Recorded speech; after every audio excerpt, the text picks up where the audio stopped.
په ټول هیواد کې د پولیو ضد واکسینو کمپاین د پیل سره هممهاله ننګرهار کې هم د ګوزن ضد واکسینو د کمپاین پرانیسته وشوه.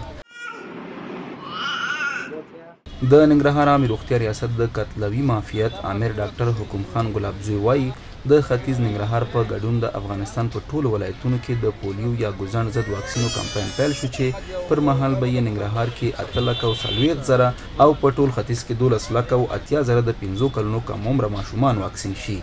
ګلابزوی وایي په دغه برخه کې د ځوانانو، قومي مشرانو او علماو رول اړین دی ترڅو خلک د دغه لاعلاجه ناروغۍ په اړه عامه پوهاوی ترلاسه کړي. او زموږ د هدف وړ ماشومان په ننګرهار کې چې دي هغه 8,40,000 دي او په شرقي حوزه کې چې د هدف وړ دي هغه 12,00,000 او 80,000 په شاوخوا کې هغه ماشومان چې عمر د 15 کالو څخه کم وي دغه زموږ د هدف وړ ماشومان دي. د خلکو ته پیغام دي دغه ټیمونه چې کور په کور ورځي هغوی سره همکاري وکړي ترڅو ماشومان د دوی ویده پاتې نشي یا په کور کې بې واکسینه پاتې نشي. د کمپاین د پیل پر مهال 2 تنو ننګرهار میشتو خان آغا او جان محمد پر خلکو غږ وکړ ترڅو خپلو ماشومانو ته د پولیو واکسین ورکړي ترڅو له دغې ناعلاجه ناروغۍ څخه خوندي پاتې شي. خپل هغه ماشومان چې 15 کلو نه ښکته عمر ولري باید واکسین شي د دې مرضتیا نه په امان کې شي.